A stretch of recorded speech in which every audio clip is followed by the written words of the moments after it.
All right, I guess I'll just get things started by doing the quick introduction.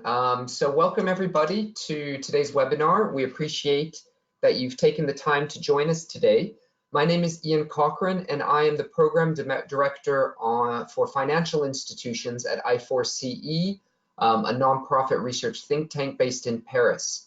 And today's webinar is part of a series of discussions that we, in partnership with Wise Europa and the New Climate Institute, are running as part of a program financed by the European Climate Initiative. The objective of these webinars and other discussions is to bring together those individuals currently working or interested in the topic of climate-related finance tracking, investment tracking, and in some sense more broadly, the connection between climate change and the sustainable finance agenda in Europe, together to discuss both on new work, advances, and technical issues, as well as seeing how to integrate this work into policy discussions, both at the national and international level. So last month, we held a webinar that focused on new work from France and Germany. And this month, we're very happy to be able to have the presentation of very recent results from work in Czechia, Czech Republic, and as well as Latvia. So I'll just move on to the next slide about today's agenda. So I'll be handing things off to Zofia Vetmanska from Wise Europa here in a minute, but just real quick in terms of today's agenda, we'll be having an introduction from Tom Jess from E3G, who will provide some, in some sense, up-to-the-minute reports on where we are on the European Sustainable Finance Agenda. This will be followed by a look at climate investments in the CEE region, where things are going, and particularly the presentation, as I mentioned, of new work from Czechia and then also from Latvia. And then this will be followed by a few words and discussion from Zofia Vetmanska, again from Wise Europa, and Hannah Fekete from the New Climate Institute, in terms of thinking about these connections between what we're looking at often in these landscapes, which is very much the real economy, but also the connection with this broader sustainable finance agenda and discussions. We'll then end the webinar with hopefully some time for discussion with everybody on the call. And just for everyone's information, we are recording this webinar and it will be available for viewing following on today on the I4C website. However, if anyone would like to raise any questions that you would prefer not necessarily to be recorded, we're happy to put it on pause to have more of a chat and house style discussion. So without further ado, I'll hand things over to Zofia, who will moderate today's webinar and lead our discussions. And perhaps just one word, when you're not speaking, we would please request that you do put yourself on mute, just so there's no background noise and we're all able to hear a bit more clearly. Thanks, Ian. I'm Zofia Vetmanska. I'm from Wise Europe, where we deal, among other topics related to climate energy policy, with sustainable finance. I think Ian has done pretty good job explaining the purpose of why we're here today, both to bring you to the broader European agenda and show how the CEE region, where is it at and what kind of activities are going on there, and try to come to make this discussion a bit more inclusive. In terms of introductions, I think I can make them as we go.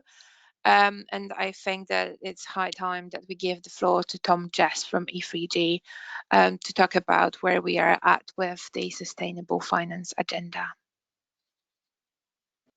Great, thank you, Ian. Thank you, Zofia, and thanks for inviting me for this webinar.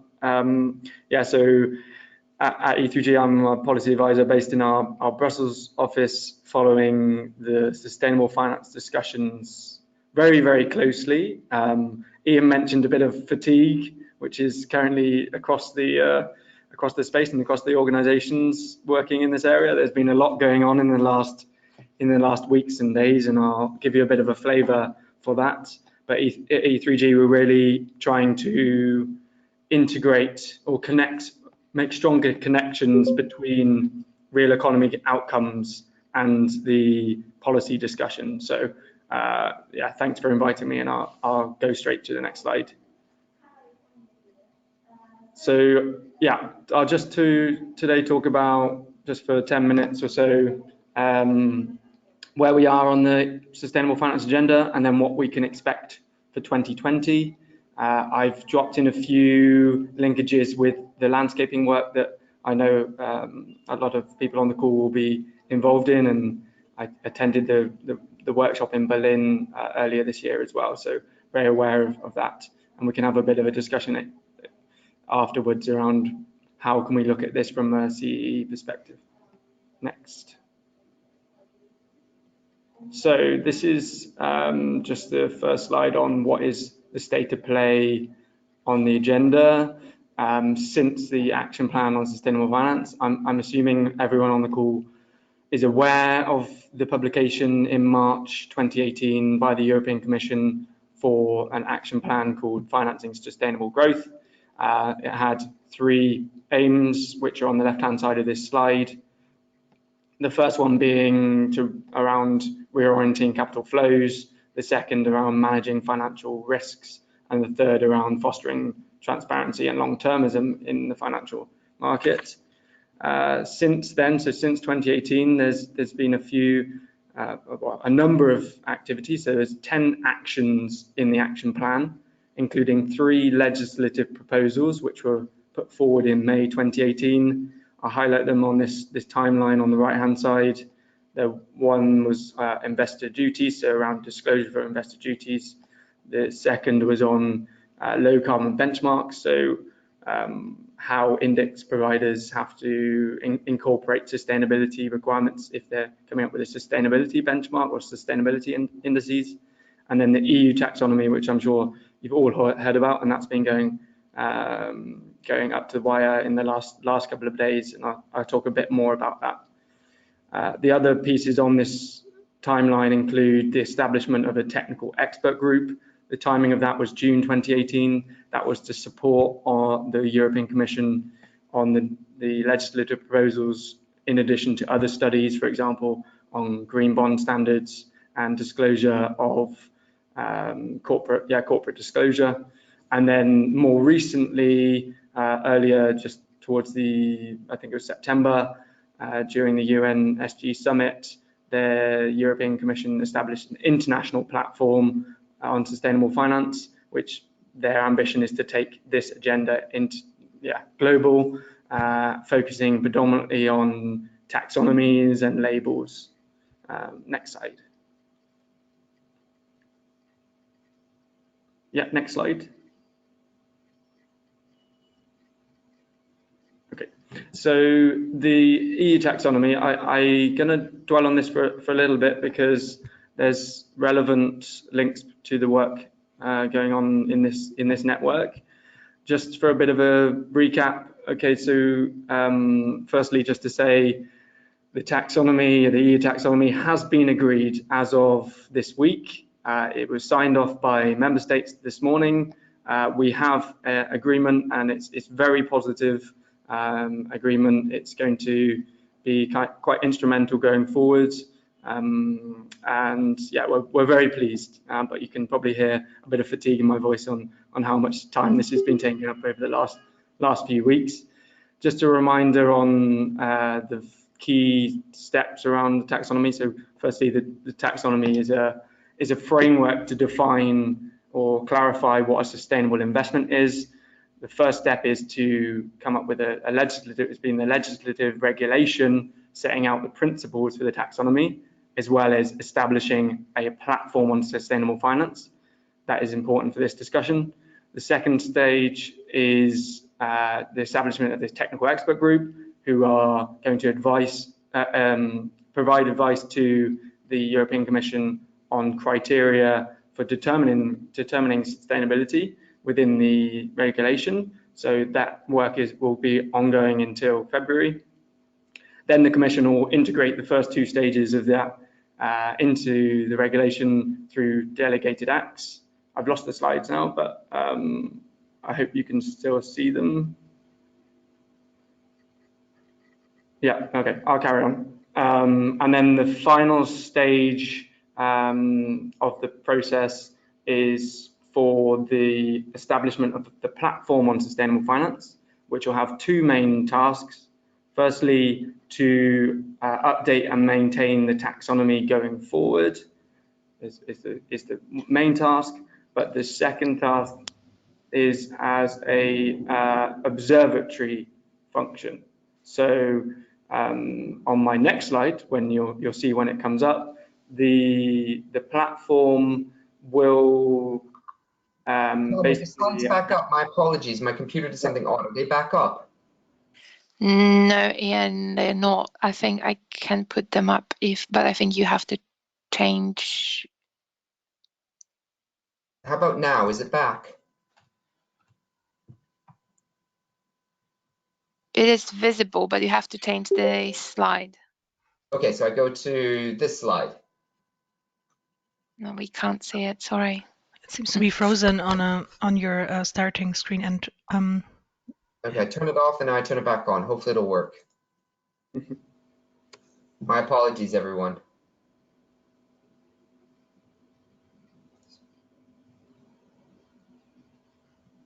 Oh, la, la, la, la.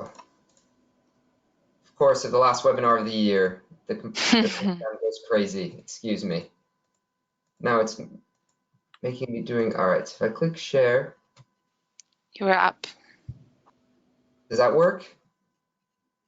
If you change the slide, can you?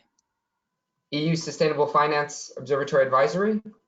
No, Yeah. we don't see it. so we see the presenter view probably. I don't know if you have two screens. I think we may be seeing the wrong screen. Sorry, 1 second. My apologies, everyone. Oh gosh, technology gets way too complicated at times. 1 second. There we go. There. All right, Successful. now you see this, and I'm going to hit that. Do you see it now? That's it. Yeah, if you can go back a couple. Yeah, that's the one. My apologies, everyone. Okay, perfect. So yes, the fourth step in the procedure of the taxonomy is to establish this platform, which will update and maintain the taxonomy going forward, but will also have this observatory function, and that has now been confirmed. It is in the text, and it's something that E3G was a part of pushing for.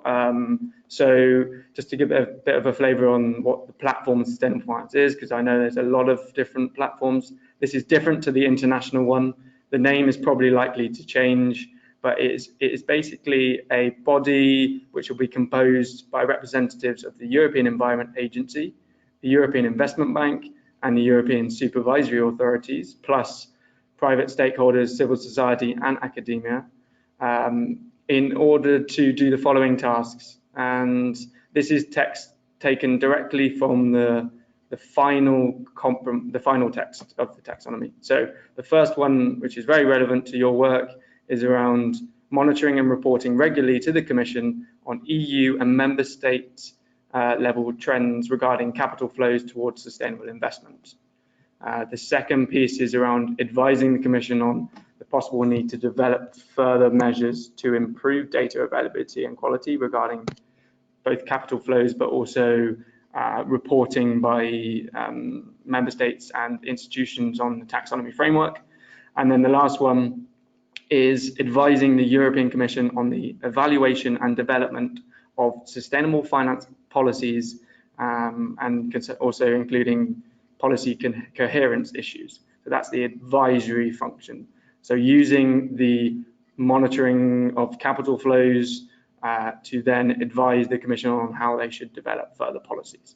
So this is quite, in our view, quite instrumental, quite relevant, very, very relevant to the work that you're doing at national level, and something we should leverage more widely.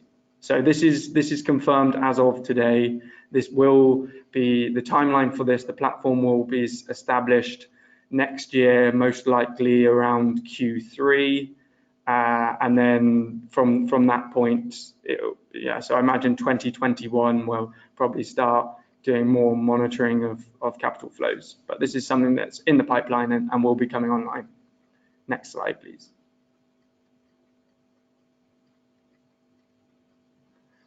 So now looking ahead, that's just a bit of flavour of where we are. There's lots more I can say, but what can we expect?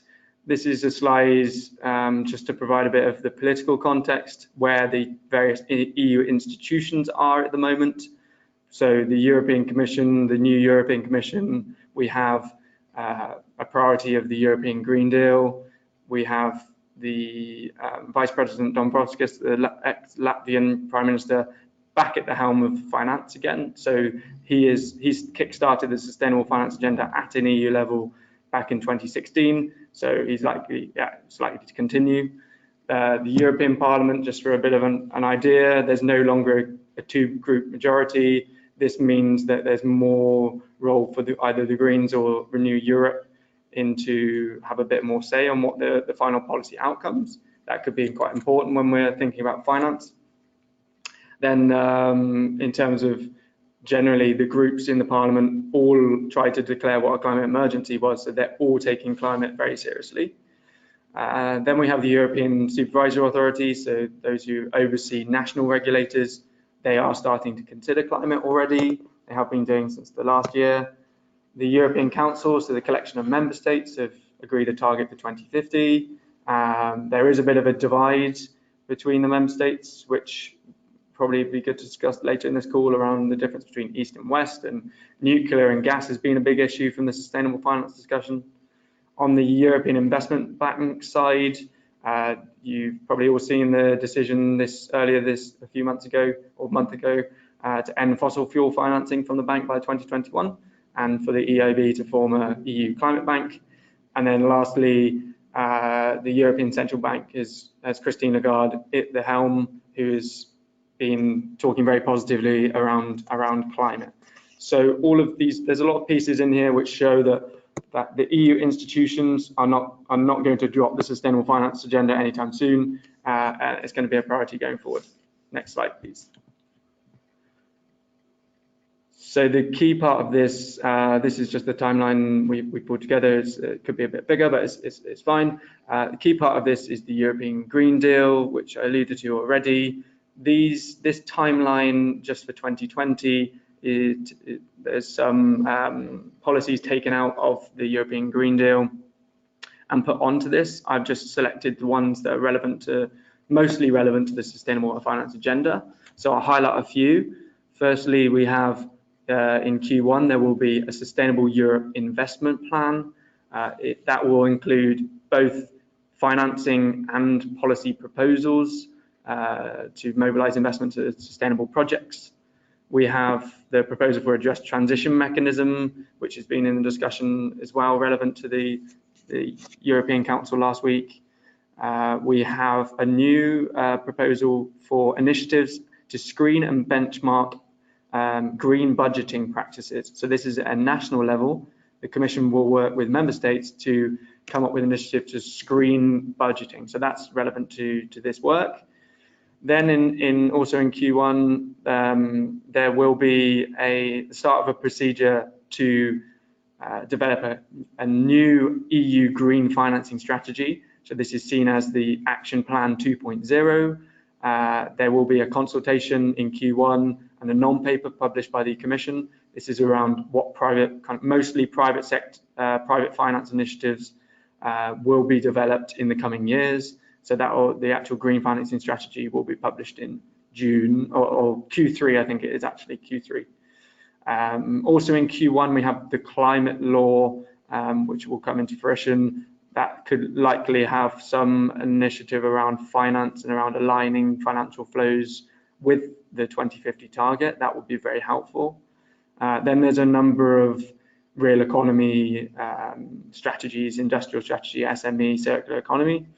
And then if we look to Q3, we have the establishment of this platform on sustainable finance. This is not confirmed. There's a question mark on that. There's no timeline in the legislation, but they need to get it up and going as soon as possible in order to deliver the taxonomy, which will be put in place by the end of next year in terms of the the first set of criteria for climate mitigation and climate adaptation.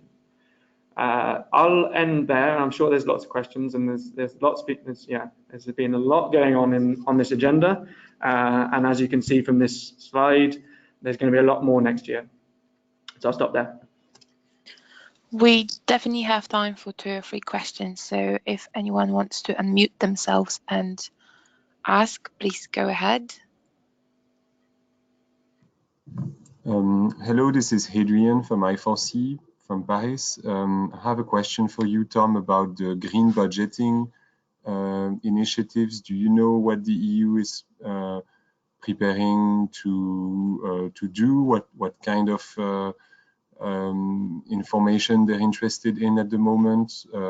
We at I4C have published one green budgeting a first set of results for the French public budget, but we'd be interested to know what's going on in other countries or at the EU level. Thank you. Yeah, so this is, as I alluded to, this is quite a new, very new. We haven't really seen any work behind this. It's just it's a paragraph in the European Green Deal text about the European Commission and the member states working together to develop some form of screening and benchmarking initiative for green budgeting. So I recommend taking a look at the European Green Deal publication, but we don't know more at the moment. But from 2020, they say is the timeline. So we have to keep an eye on, and I think we'll be talking to the European Commission early next year about their plans here. Okay, thank you. Are there any more questions from the audience? Tom, perhaps this is Ian from I4C as well. Quick question on the platform, and particularly actually I'm the one that controls the slide, so I'll just go back one slide real quick on how would you expect them moving forward in terms of putting together this platform and the representatives? Are we expecting a small number, a large number, similar in terms of how the TEG group was established, or are we looking at something perhaps more, a bit of a bigger group and process to be able to provide input on this? Yeah, that's a very good question, Ian. So I think they're likely to take forward some of the procedure used in the technical expert group, or even some of the members as well. But the difference here is that really at the heart and the helm of this, you have these 3 EU institutions. So the European Environment Agency, the EIB, and the supervisory authorities. So it's probably going to be a different structure. The initial proposal didn't include scope for additional stakeholders. It didn't mention civil society, it didn't mention academia, but we worked with the Parliament and others to include a broader representation. So I don't think they would really know what this looks like at the moment. There's definitely scope to define how the platform shapes up. But I imagine there will be a call for applicants at some point next year for this, and when there is, I will definitely share it with this group because I'm sure the expertise represented here will be very relevant to the platform. Great, thank you so much. I might actually have a follow-up question to that. Tom, would you mind actually explaining how does the observatory differs from the platform, as I've heard so many questions before about that, and I think it would be quite useful to have the clarity there. Yeah, okay. Yes, all these names like platform and observatory aren't particularly helpful when it comes to clarity. But so from the initial things we've seen from the European Commission, there will be a body which they've currently called the Platform on Sustainable Finance established. It will have 2 pillars. It will have one pillar which is focused on maintaining and updating that taxonomy. I can't remember the exact name of that pillar, but then the second pillar, pillar 2, is called the Observatory Advisory Function. So it's a specific pillar within the platform on sustainable finance. So it's not a separate entity itself. It's just a separate task, a separate function. Perfect, thanks a lot.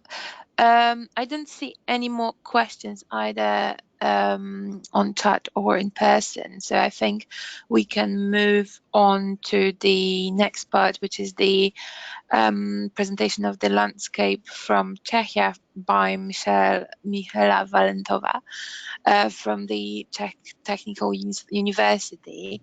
There will be time at the end for remaining questions, so I think we can, without any problems, give the floor to Michaela and hear about what's going on in Czechia. Thank you very much for the kind invitation and introduction, and for giving me the opportunity to present our results, which we put together in the report together with my colleagues Jaroslav Knápek from the Czech Technical University and Alexandra Novikova from the Institute for Climate, Energy and Mobility. The work that we've done, next slide please, is part of our work under a project which was funded also by the European Climate Initiative. We are 3 partners there, as you can see. Our coordinator, the Institute for Climate, Energy and Mobility, Riga Technical University from Latvia, and us, the Czech Technical University in Prague. And we are working on 3 main outputs. One is the climate and energy investment maps. The second one is the analysis of investment needs in order to reach the 2030 targets. And the third one, the capital raising plans, sort of combines the 2 previous outputs and should help close the gap or discrepancy between the actual investment and the planned investment. And next, please. Today I was asked to present our first output, which is the landscape analysis. So next one, please. Why we think tracking investment is important. Apart from all the things that have already been said, we know European Commission estimated that in order to reach the 2030 energy and climate targets, 180 billion euros of additional annual investment are needed, including both private and public capital. And it's clear that in order to do that, we have to have a good knowledge of the current scale and structure of domestic finance in climate and energy investments. And this was also reflected, among others, for instance, in the regulation on the governance of the Energy Union, where in their national energy climate plans that each member state has to prepare, there is a specific section which requires the member states to provide an overview of investment needs, including the existing investment flows. Next one, please, and next one. And secondly, there's also a requirement in the Paris Agreement, which says that the state should make finance flows consistent with a pathway towards low greenhouse gas emissions. And to demonstrate this consistency, countries should track and analyze their investment related to climate at national level. Next one, and next one, please. So probably for those who are not familiar with this concept of landscape analysis, what does it do? It shows who invests how much into what kind of measures, and which intermediaries and financial instruments facilitate these flows. So it's basically a bottom-up approach where we track investment at technology level and then aggregate it to sector and then to country level. It basically allows us to see the institutional setup of the climate investment, to see the investment patterns, and to see, for instance, what is the proportion of public and private spending. And also it can direct us towards potential over or underspending for further investigation. It allows for geographical comparisons, but also temporal comparisons within a specific country to see a pattern there. The results on their own do not permit to assess directly, for instance, the effectiveness of policies or actions and effectiveness of public spending or other public interventions and their effects. And as we learned throughout the course of our study, it's also the analysis is only as good as the input data. It's quite a data-intensive method, I would say. Next one, please. So in Czechia, we tracked the climate and energy finance in 2 sectors, and you can see the main result here, the landscape analysis. We tracked 2 sectors which are the most important in Czechia in terms of greenhouse gas emissions and the potential for their reduction. So the sectors are buildings and energy sector, specifically renewable energy supply and infrastructure. And based on the information available, we concluded that in 2017, at least 18 billion Czech crowns were invested in greenhouse gas mitigation measures in both sectors. That is roughly 700 million euros in 2017. Next one, please. The main source of investment tracked were private investors, consisting of households and corporate actors. This is basically due to the sectors that we tracked. And the private investors together contributed to 60% of the total investment, roughly 10 billion Czech crowns or 400 million euros. The rest of the investment flowed from public sources, mainly from the EU funds, such as the European Fund for Regional Development, around 50% of the public spendings. And the rest of the public sources came from countries' national budget. The most important source in the national budget were the revenues from the European emission trading system. Next one, please. Grants were offered by the public actors, were the single most important sort of instrument driving energy and climate investment in Czechia. This is particularly the case for the building sector, where the direct subsidies, or grants we call them, represented 56% of the total sector investment, excluding appliances, and 90% of all the flows originating from public sources. And one of the conclusions that we can make from that is that there seems to be a need, or at least a potential, high potential, for introduction of much wider variety of financial instruments to trigger the investment in the building sector. For example, in 2017, there was 0 projects supported by a public bank, the Czech Moravian Guarantee and Development Bank, in energy savings. So 0 projects on soft loans provided by this public bank. And there was 1 project in 2018. And the main reason for such a low uptake, I think, is the actual existence and overabundance of the grant schemes.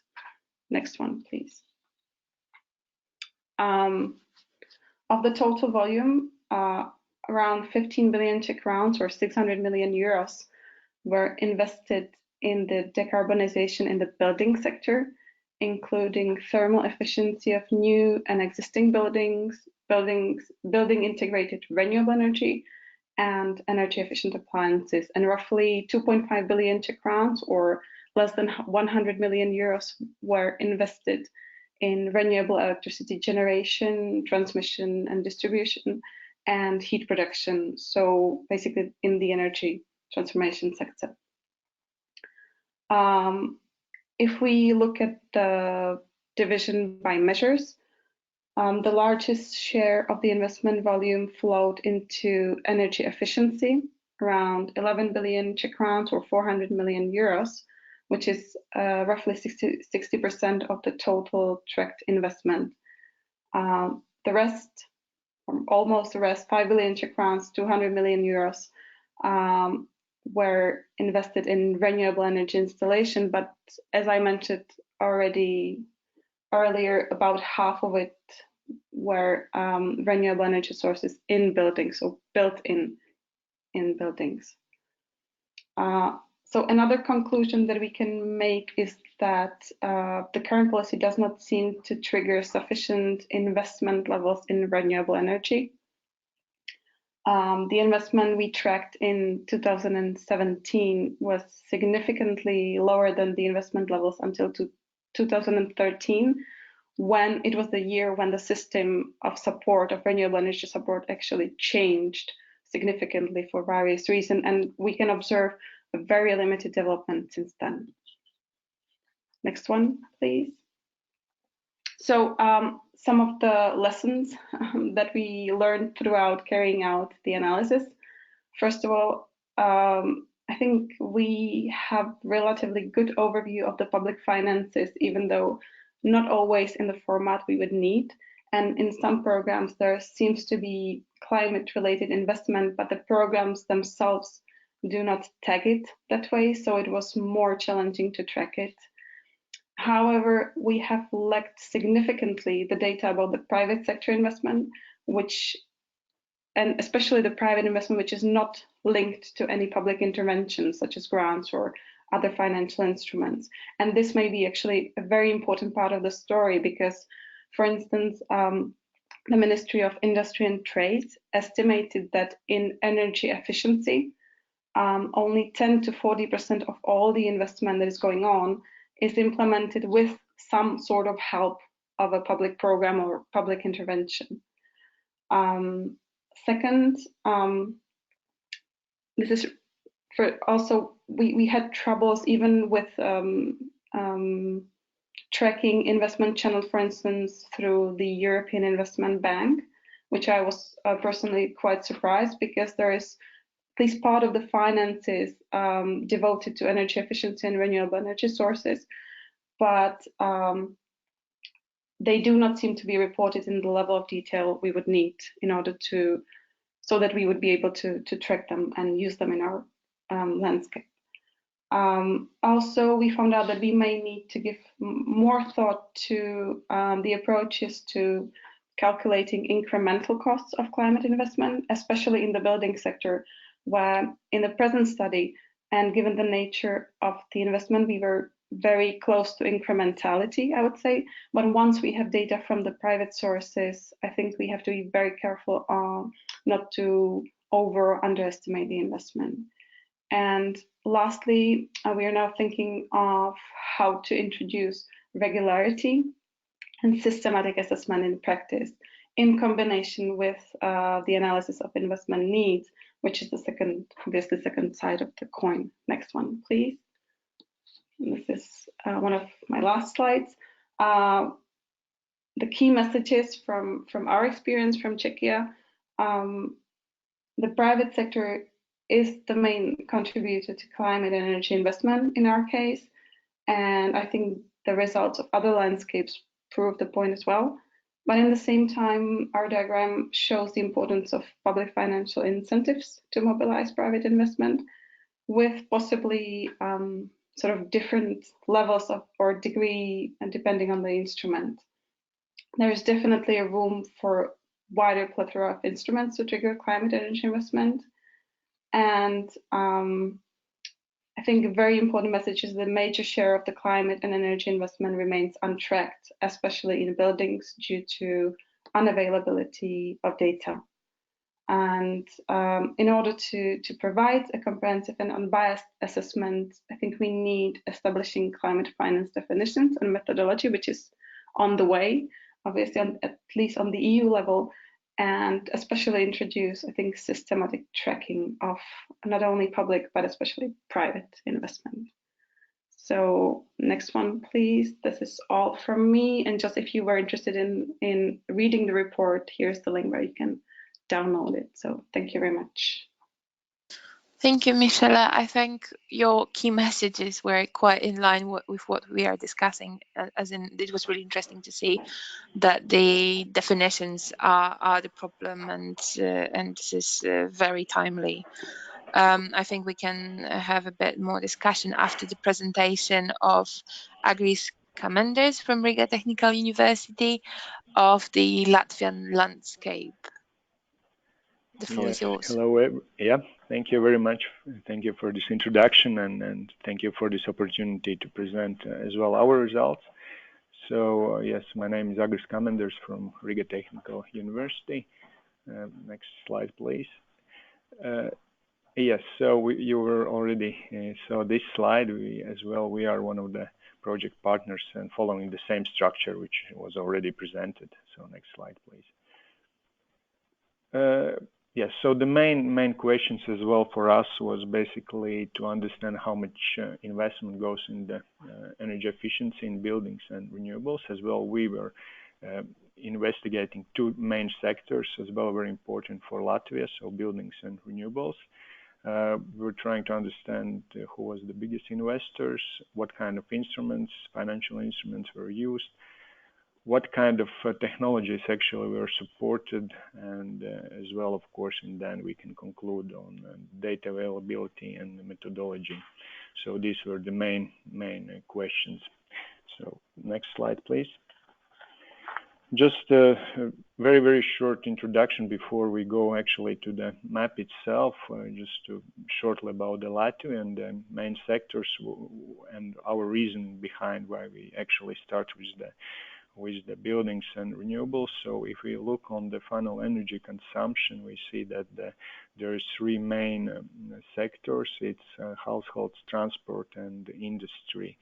So the transport at the moment in parallel, it's covered already by another study. So we continue with the households and the industry, which is very important in terms of energy consumption.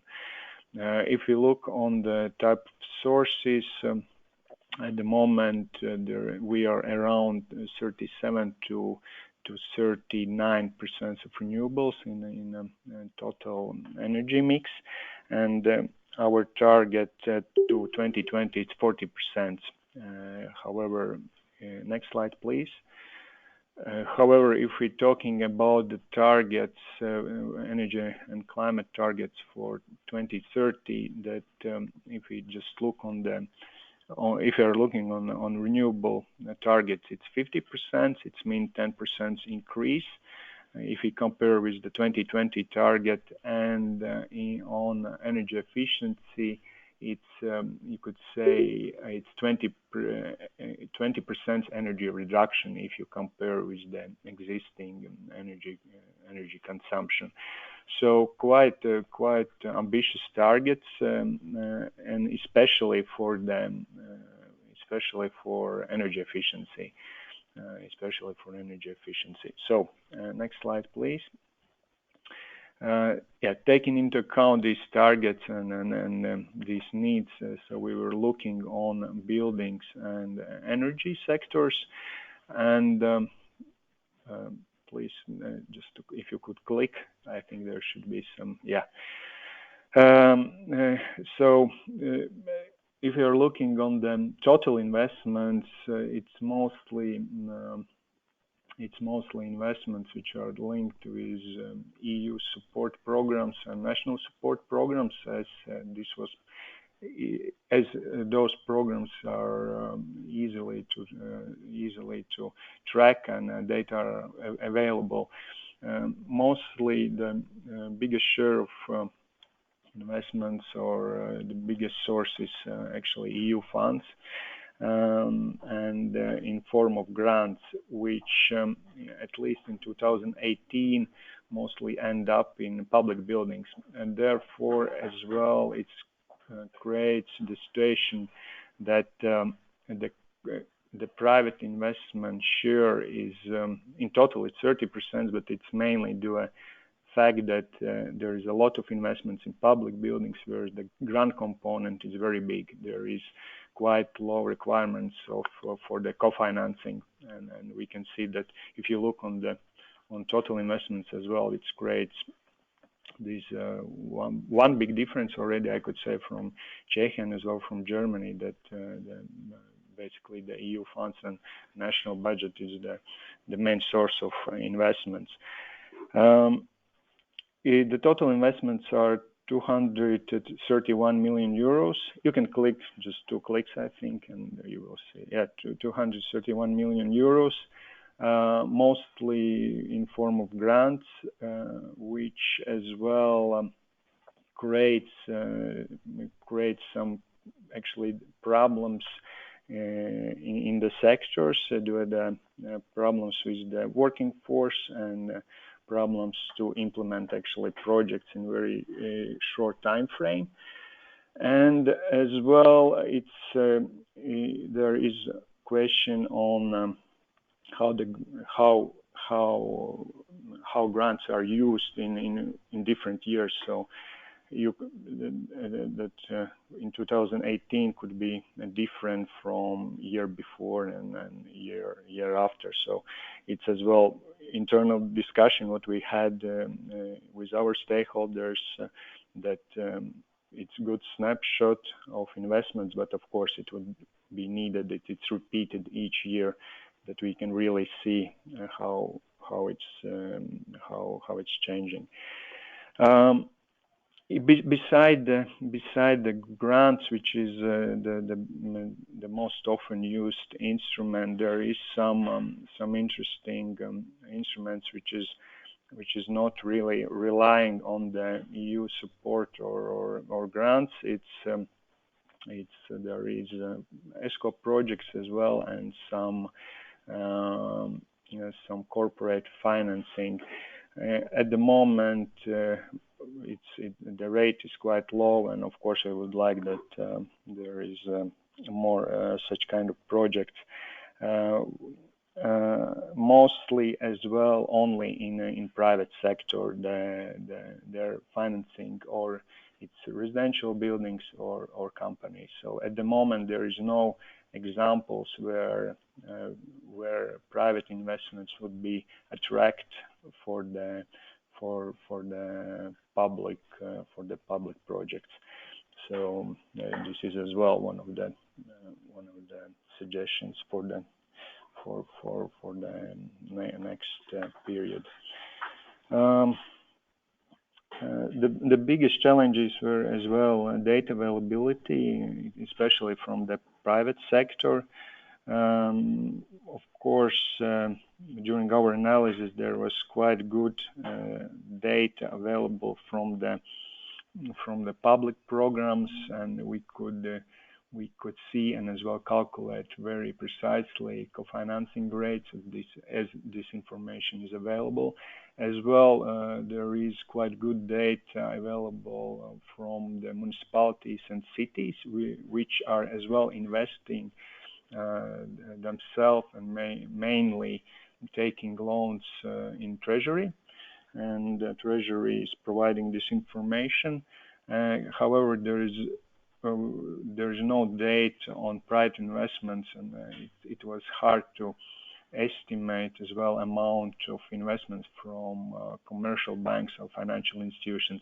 Even during our study, we contact the Association of Financial Institutions and biggest commercial banks, and it was only possible to deduct information which is again related to the EU supported funds. This information they have, but then the rest, it's hard to. There is some data on investments in buildings in general, but then it's hard to really understand whether it's for energy efficiency or it's for other things.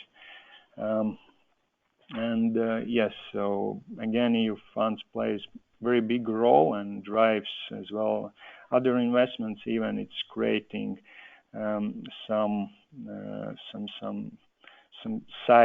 how to say it, that it creates these cycles in the sectors, and actually it as well creates some inflation in costs if you look on the construction costs. So if you're looking on the costs of renewable energy projects. So you can go maybe for next slide. So yes, the main lessons learned already. A few of these points already we're mentioning. Then maybe on technologies, if you look on the renewable side, which as well in our situation, if you compare the rate of investments in renewables it's 5 times less than in buildings. So basically, there's very few projects in renewables, and for renewables, it's mostly bioenergy projects, investments in district heating, in wood chips boilers and wood chips cogeneration stations. And then it's in energy efficiency in buildings, it's mostly deep retrofit, public buildings, and multi-apartment buildings. And as well, energy efficiency in general in industrial buildings, which includes not only building renovation, but as well some improvements in technologies and renewables as well. There is some other financial instruments already available and existing, but as I was mentioning, there is a refinancing system for ESCO projects. There is as well green bond issued by the National Development Bank, which allows now to finance some energy efficiency projects and renewables, but the rate of investments are very low. And it could be as well one of the reasons that while there is grants available, then of course for other financial instruments, it's quite hard to work with other financial instruments. Next slide, please. The next one.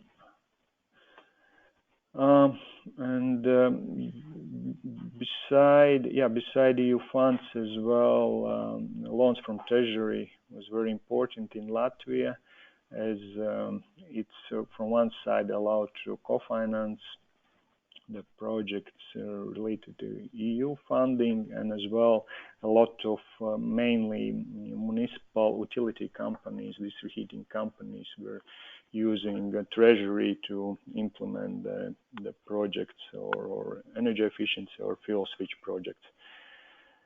And for the time being, yes, unfortunately there is no projects in public sector where private investments could be used and there is no ESCO projects in public sector, which we think would be important for the future. Yes, I think it's the main points from my side. Thank you very much. Thanks a lot. There's already a question. That is, what is included in building retrofitting? Is it mainly energy efficiency in the form of, for example, isolation or windows, or whether it can also include PV systems? It could include as well renewables, but mostly it's just deep retrofit. It's energy efficiency in buildings. There is almost no projects where as well renewables are installed or integrated in the projects. Even it's allowed, but it's not at the moment. It's not used, this option. Thanks a lot. I think then Also, it's slightly different for us. So in terms of the map, we included the PV systems into the measure renewable energy, but they are installed in buildings. So it's part of the building retrofitting or even new buildings. Not only PV systems, but also change in technologies, so heat exchange and all that. Okay, I don't see any more questions in chat, but if anyone has any, then please either ask directly or post a message and I will read it out loud just as I did. Perhaps if we wait for a couple of questions, then I've got one, and it would be quite interesting to see what are your perspectives on respective landscapes, as in what if, Michela, if you could comment on the Latvian landscape, what do you think that is similar, different? What is the key key message that you would draw from Latvian to be useful for the Czech? And then I will ask Agris for the same sort of cross comparison. Michela? Yeah, sorry, it took me a while to unmute myself. Sorry.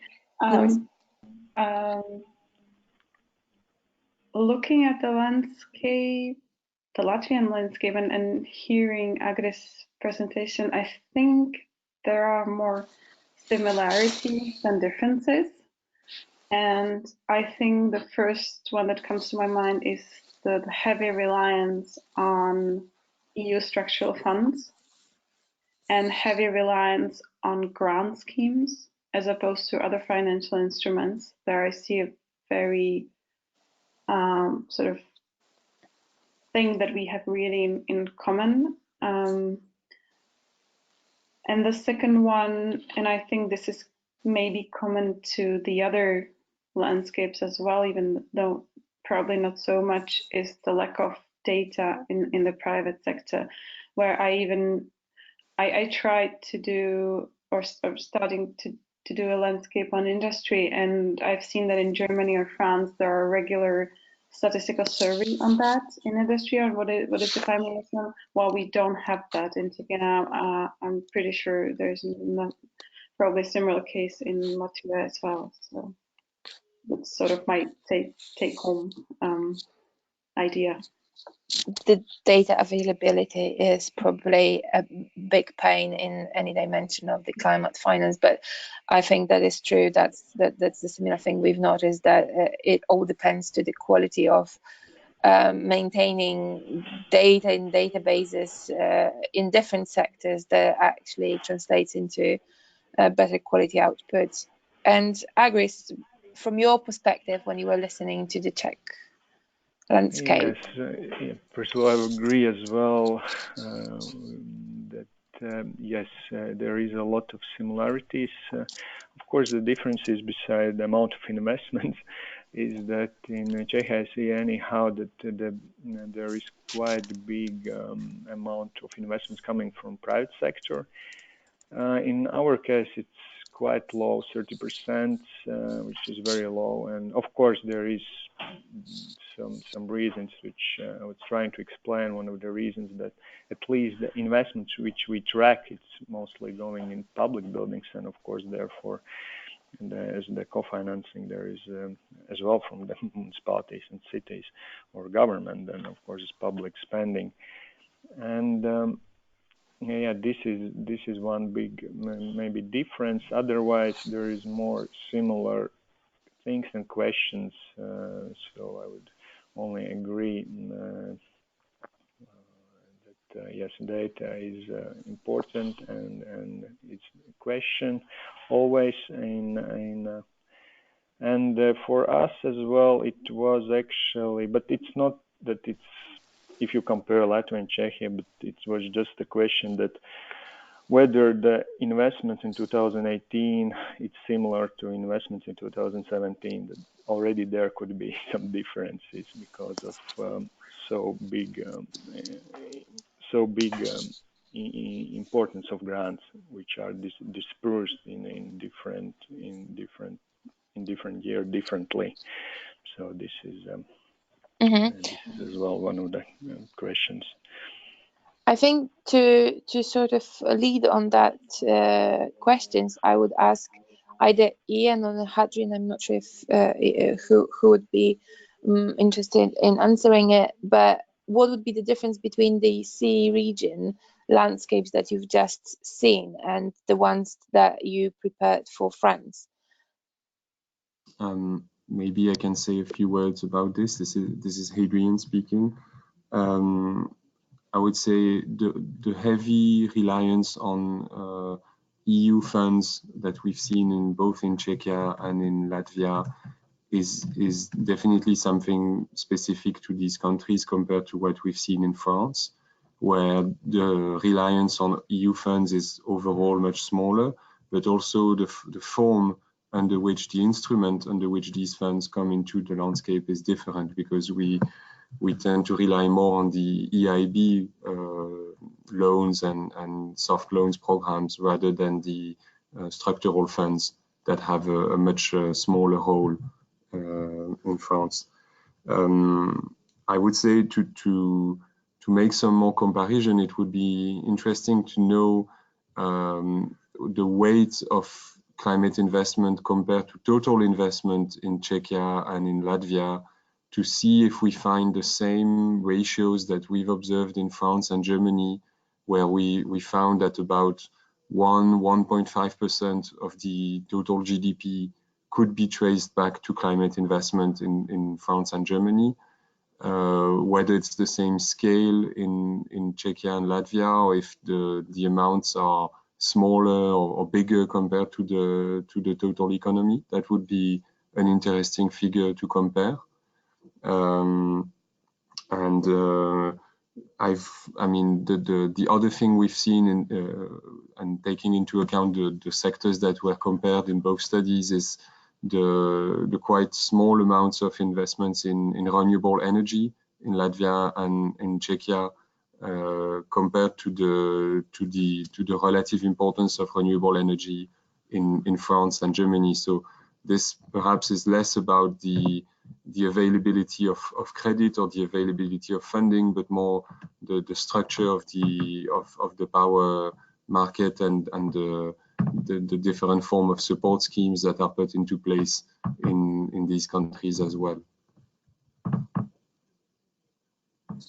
I think as more landscapes appear, it would be quite interesting to have this plethora of different tools and measures to see how actually, whether it's just specific to the region or whether it's specific to the country, because the differences or the similarities that both Czechian and Latvian landscapes can be directly attributed to obvious reasons, but doing some, I think, comparisons between the countries within the region, it also can be quite interesting to see that it is not that the homogeneous, and it's not that the answers are not that straightforward.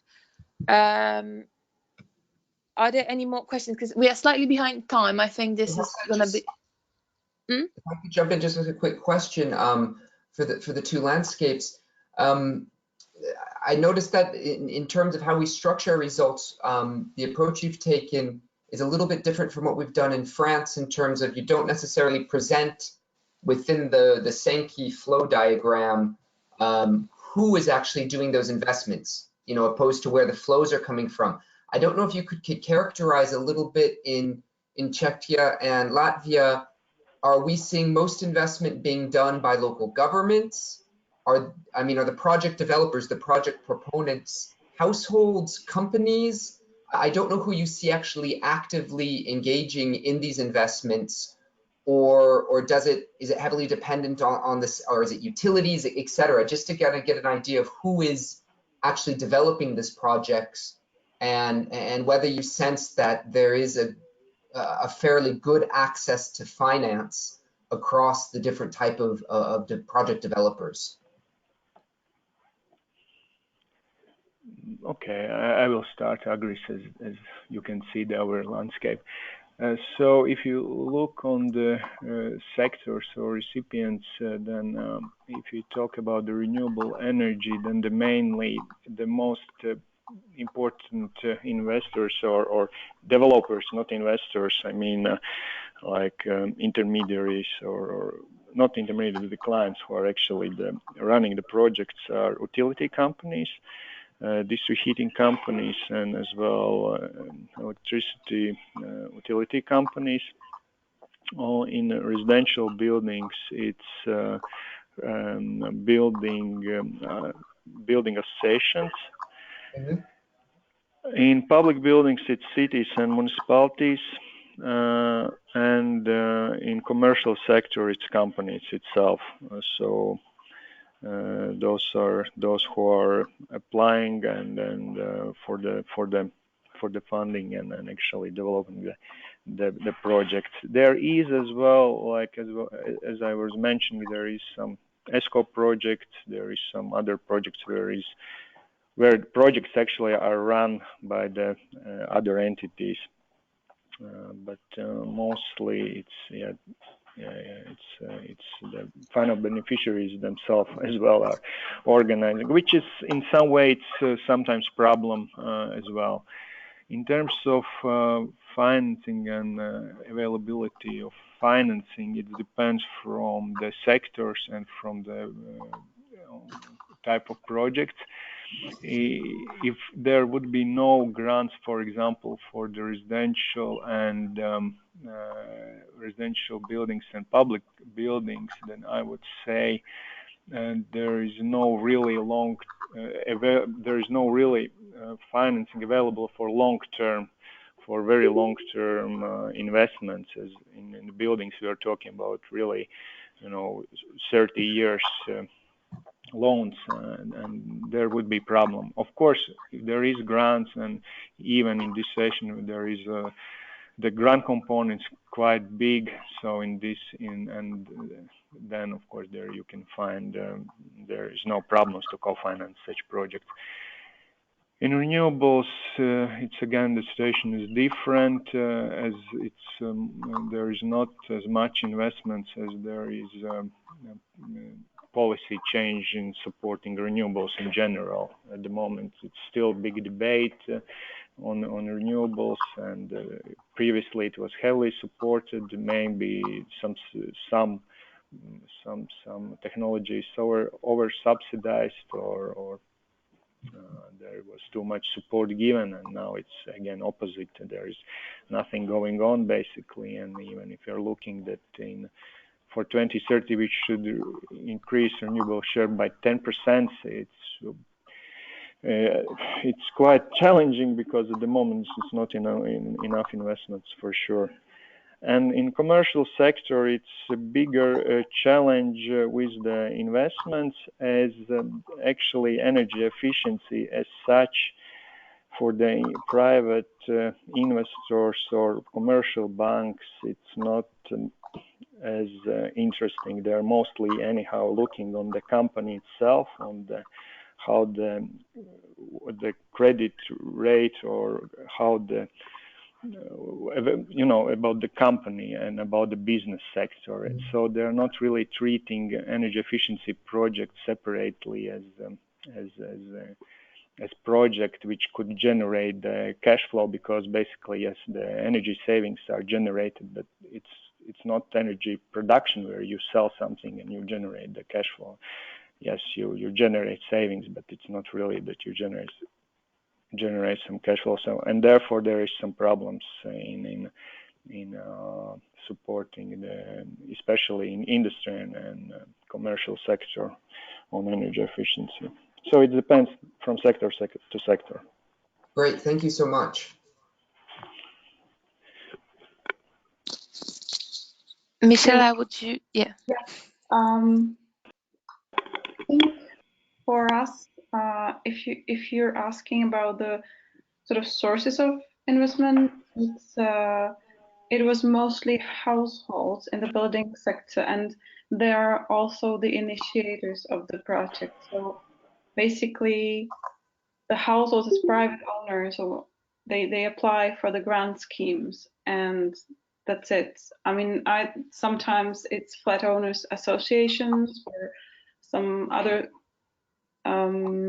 actors in the some other institutional corporate actors owning the buildings, but mostly it's just the building owners, the households, initiating the projects in buildings. We have a small share of public buildings, but as you can see, it's basically the part saying public budget. That basically means that a municipality applied for a grant, and this is their co-financing of the grant.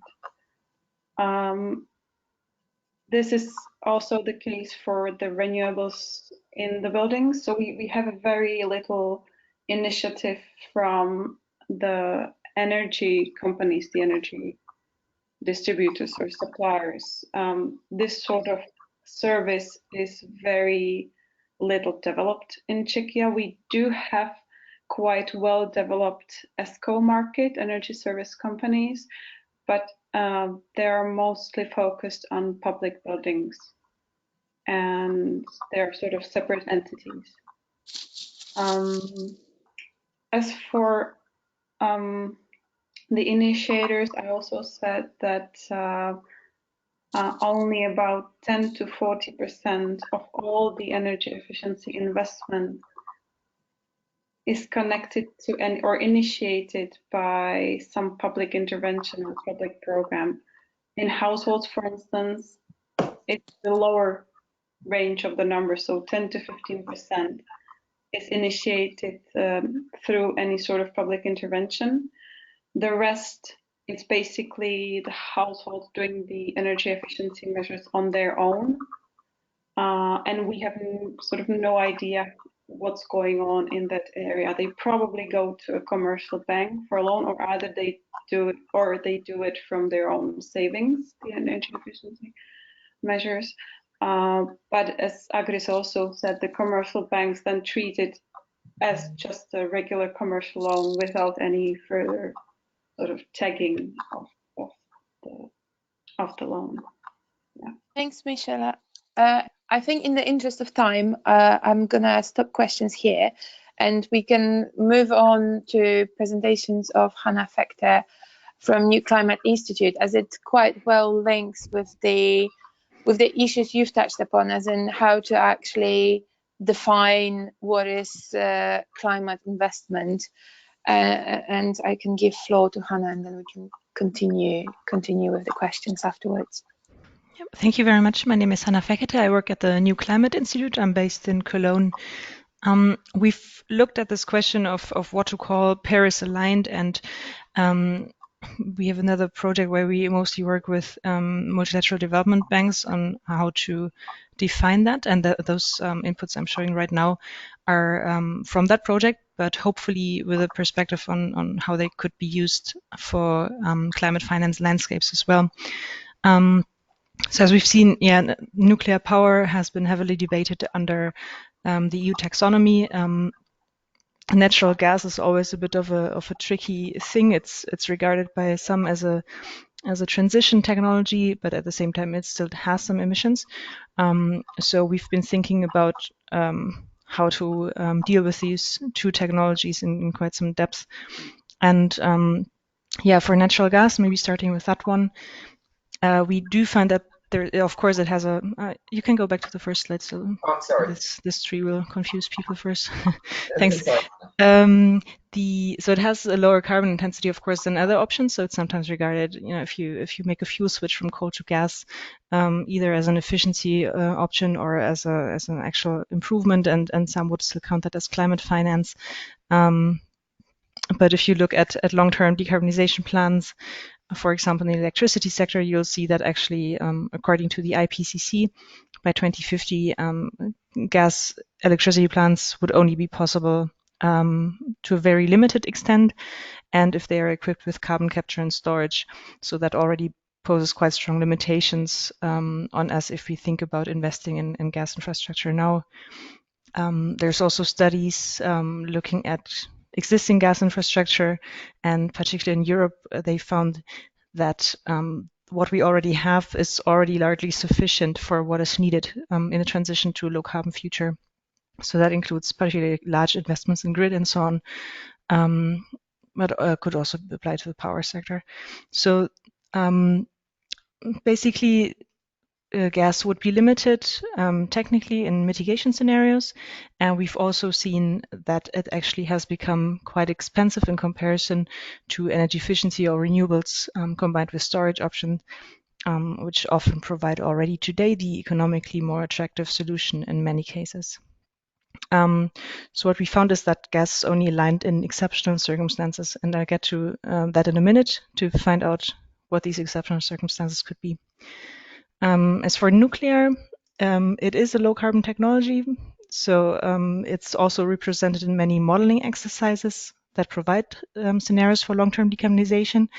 The IEA scenarios, for example, show an increasing share of nuclear and increasing capacities for nuclear in Europe, for example, under their sustainable development scenarios. So it's regarded as by some even as a means to decarbonize. There are some technical limitations with integration of renewables, which needs a lot of flexibility, which nuclear does provide, and so on. So there are a few limitations there technically. But also for other sustainability concerns, there has to be some caution about this technology. The Paris Agreement very specifically states that all the efforts that are done for mitigation, adaptation, and so on have to be seen in the context of sustainability, of sustainable development and poverty eradication, and looking at the problems that we see with nuclear at the moment, or the economical and physical risks that come with it. Nuclear could even be considered a threat to sustainable development. What we have seen, or what we still see so far, and Tom has mentioned that in his presentation already, that the political opinion and also public opinion on nuclear differs a lot between countries. So some countries are really opposed to it and have decided to phase it out or don't even want to touch it at all, while other countries really want to rely on it as part of their decarbonization strategies. All right, now the next slide, please. And what you will see on this slide is a decision tree that we've developed in our project, which tries to assess which projects would be aligned with the Paris Agreement or which not. So the first question on the top left is whether the project has direct emissions or not associated to its operation. So if you have a nuclear plant, that would give you a no. But then we would suggest that you should consider broader sustainability factors for these technologies. Other technologies that would fall into this category could be hydro or bioenergy projects. If the project has direct emissions, so that could be a gas plant, for example, we would go to the right through the yes series, with the first question being, is the project viable with a shadow carbon price? And that step, I mean, this is really from an investor's perspective or from multilateral development banks. They often do that already, so we've included it here. What we want to achieve with this one step is basically to check it against other alternatives.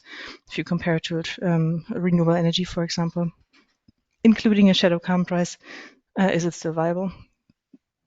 So if that's okay, we ask whether the project will be decommissioned before the targeted year of full decarbonization. So let's say a country has set the target to decarbonize fully by 2050 and plans to implement this gas power plant, which will run until 2045. So that would still be okay. Then it would continue to the next question, which is, does the national decarbonization pathway allow for an increase of the source? So is there a decarbonization pathway that still has an increase of gas capacity included in its planning? And if that's the case, we would still suggest to check for a few additional categories, such as, is there actually demand for that? Are there other people also already constructing gas-fired power plants, which would maybe make the previous question obsolete? Is it really needed for system flexibility? Are there really no zero carbon alternatives? And if those would be given, we could call it aligned. So this is, of course, a fairly complex exercise. If you go to the next slide, we've tried to think a bit about how climate finance landscapes could deal with this, and I'd be very curious to hear your opinions, because obviously you're working on that in much more detail than I am. And the first idea would be to really track these financial flows separately. So from the previous presentations, I've seen that you've mostly focused on energy efficiency and renewable energy. So natural gas, I think, is in there, if at all, to a very limited extent. But there could be other tracking exercises where this is expanded to other sectors, or where it's a bit broader, or even to exercises where you don't only track climate finance, but where you also track brown finance. So there's a question how you do natural gas and nuclear there, and our recommendation there would be to check it separately first. And where that is possible, so where you maybe have a few big projects but not too many, you could actually do a more complex assessment and maybe follow through with a few qualitative questions to categorize the project, whether it is Paris aligned, green, or sustainable, whatever you want to call it. And the third recommendation is to really consider the political context of the country analyzed. And it's particularly relevant for nuclear, I think, because governments treat that so differently. So while we still think you should check it separately, for one country, the messaging could be very different depending on the country's targets regarding nuclear. So it could be perceived either as a negative investment or a positive investment. Yep, that would be all from my end. I'll keep it really short so we still have a bit of time for discussion. Thanks, Hannah.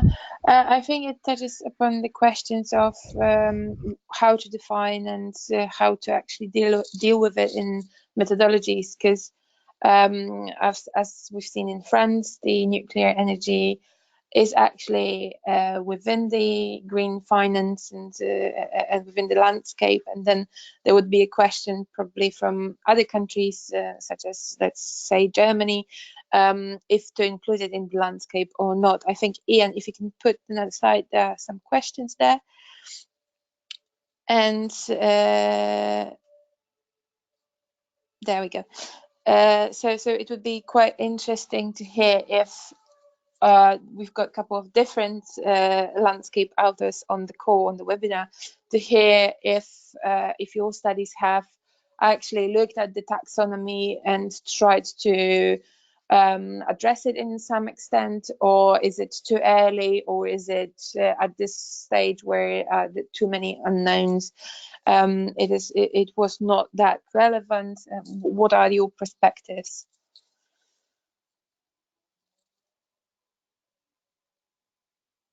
I don't know, French landscape, or if you're happy to, I don't know, Hadrian. I can just start there. Maybe Hadrian, you could complement what I say when in this and that. The taxonomy is definitely one of the sources of definitions that we take into consideration when establishing the perimeter of what constitutes climate investment and climate finance. And again, we look at the taxonomy, but the biggest component of our definition is really trying to understand what's in the French national strategy. So actually, on the case of nuclear, to be transparent, and again, Hadrian, correct me if I'm wrong, but what I believe, nuclear energy is actually not a formal component of the French climate strategy. However, given the scale today, the large scale of nuclear energy within the French energy system, we do track this within our landscape, but we actually do what Hannah and others from New Climate recommend in terms of making it a very easily identifiable separate block within our tracking process, so that those who are either for or against nuclear, whatever your persuasion is on that issue, there's really an opportunity to identify what volume of funds each year are being invested and how is that being financed, and ask the questions that need to be asked around that volume. And as we see, increasingly, we see a lot of money going into nuclear, but actually in terms of cost per, let's say, the result impact, we see increases, as most of that increased cost is related often to overruns and project delays. But Hadrian, I don't know if you want to build off what I've said, either to contradict me and correct me, or to add any other ideas. Well, you're right to say that the national strategy doesn't really decide whether nuclear is part of our low carbon energy mix in the future. It's also because the governance behind that strategy hasn't been designed to include the French debate on nuclear energy. So the two debates are going on separately, one on the carbon neutrality objective, which just says we need a form of low carbon energy, whether it's renewable or nuclear is left open. And then to other bodies of decision and other bodies of influence, there is a debate on how much nuclear should be either extended or renewed or decommissioned. And there's of course a whole discussion on the dynamics of the industry itself. Should it accelerate the shift to new nuclear plants, or should it go to extend current nuclear plants? And so that debate is even held outside of the national strategy at the moment. The other challenge for us is that nuclear energy seems to draw a lot of private money through the debt that is being emitted by the main investor, the national energy company. But obviously, that company the equity is 85% public, and all the decisions around the future of nuclear, tend to be extremely shaped by public influence and by public guarantees. And so tracing that kind of money to show whether the funding is public or private is more difficult than in other sectors. On the taxonomy, Hadrian. Okay. On the taxonomy, how are we using the taxonomy today? If you have any further insights from what I said. Well, in general, we find that taxonomy and national strategy complement each other quite well, because the taxonomy puts some broad conditions and on whether a certain type of investment is eligible or should be counted as climate. And to verify the conditions, one should look at the national context and the national strategy as a complement. So it's a bit similar sometimes to the graph that Hannah has showed with the different questions. Some of the questions relate to the program, to the strategy, in order to decide if the investment is aligned. And we see the same dialogue between the taxonomy and national strategies, the way we used it in France. Thanks a lot. That is quite insightful. And how about the Czech Republic, Czechia, and Latvia? How have you dealt with the upcoming classification or the identification of climate investments? Michela, would you like to comment, or Agris? Yeah. So we definitely took it into account, but in the same time, I think especially in the sectors that we chose, which are buildings and renewable energy, this was not sort of such a big deal, you know, whether there would be a discrepancy or something. I think the bigger question is the nuclear, where it is part of our climate protection strategy. It's one of the core parts, how to reach the greenhouse gas, not new zero, but 80% reduction, which is the main sort of goal. But we somehow, in the first round of the landscape, we try to avoid this issue by really focusing on the renewable energy. Yeah, which is probably not the super systematic way to do, but it seems a very, very big task for sort of this first type of exercise.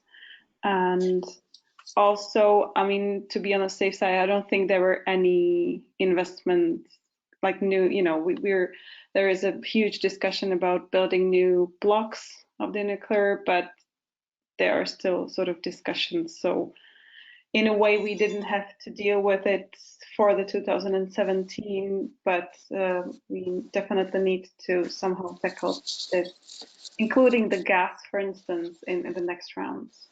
And yeah, I was about to say that probably nuclear is the sort of a new topic or reignited discussion, but probably gas is even more of a contentious topic. But yeah, I understand that.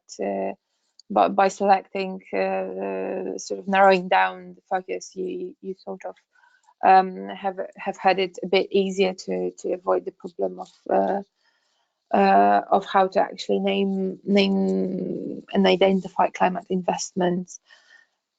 But the truth is that we have included gas because there is a program for exchange of for heat exchange in households, and one of the supported measures is actually gas condensing boilers, and so we have included them in the landscape. But they're again easily identifiable because they are under the category fuel switch, so you can see it's a very small amount there. Yeah. Okay. I don't know, Agris, do you have any comments on linking taxonomy with your landscape, or not particularly taxonomy, but identifying the climate investments? Yeah, in similar way that in our case, yes, there was two sectors in which I would say there was quite easy to determine in some way what is climate-related investments. Of course, except in energy, where we don't have the nuclear, so we don't have this discussion. But obviously, we have gas. We excluded it totally.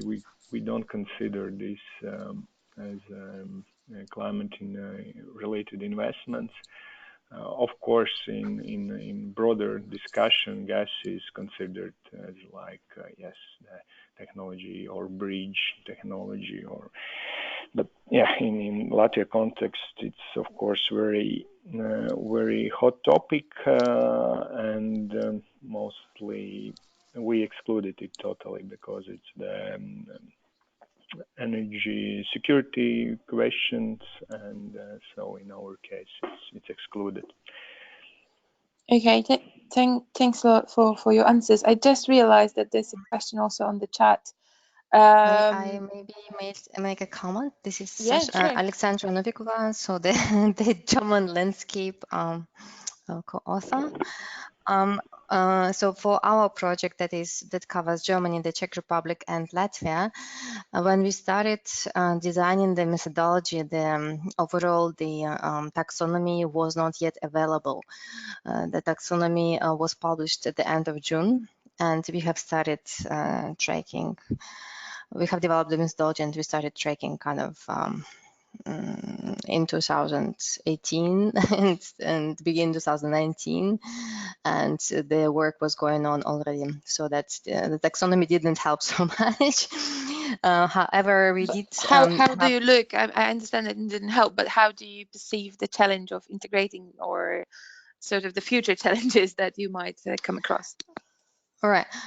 So, well, overall, when defining what to track, we, similar to France, we relied on our national policy documents. So, in Germany, that was National Climate Plan, which clearly says what is considered to be climate, what is not climate.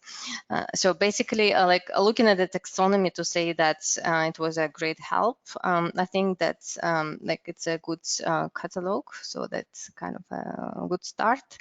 There have been, however, I think many issues. There have been many issues which how to say, well, kind of which could be better addressed, and in particular, we were dealing a lot, not only with the identification of options which to include, but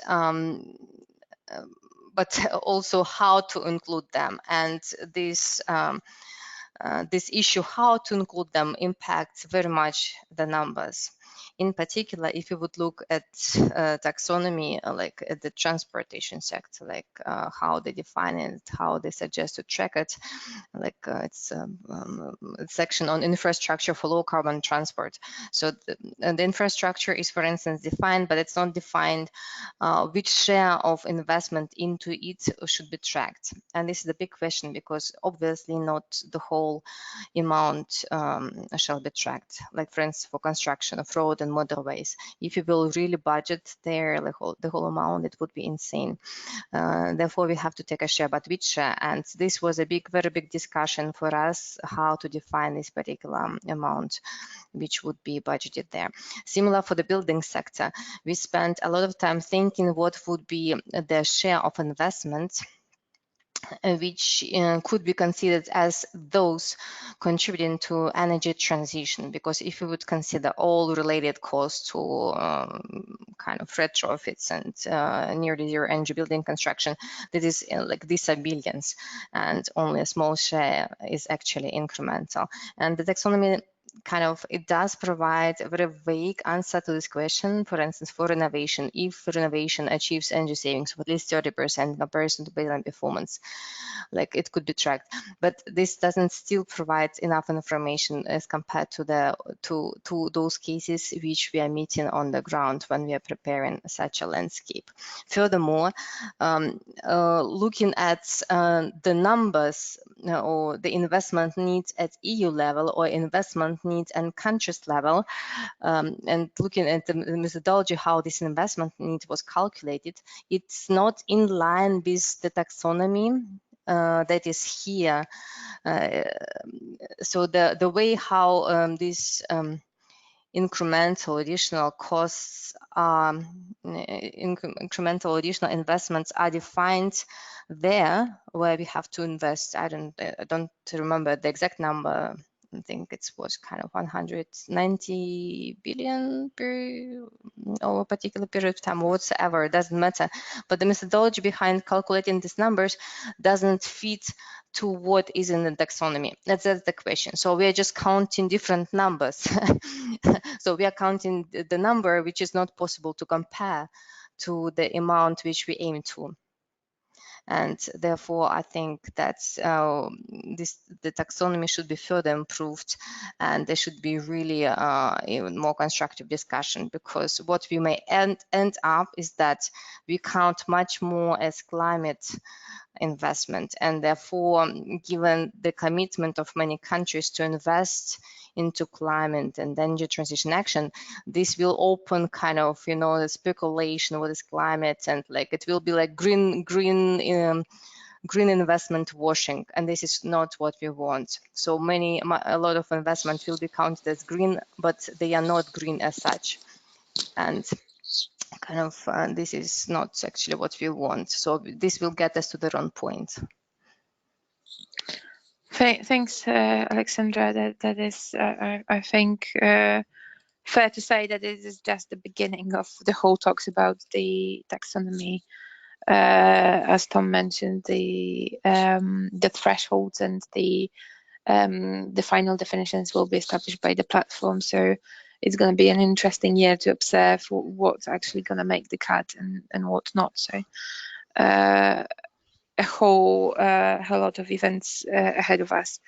I think Ian said that we had hour and a half. We already passed it by 10 minutes, but I can see that we still have plenty of people on the call. So I'm sure that if there are any questions, you can reach out to us, and we'd be happy to provide you with answers, or to direct to the authors of respective studies to help you find the answers for the questions. I would like to thank you very much, all the presenters. That was really interesting to see, especially presented to have the landscapes presented next to each other, to be able to see the differences and similarities, and I think that's not often when it happens that you actually have the opportunity to discuss the insights from that and from the region. So that was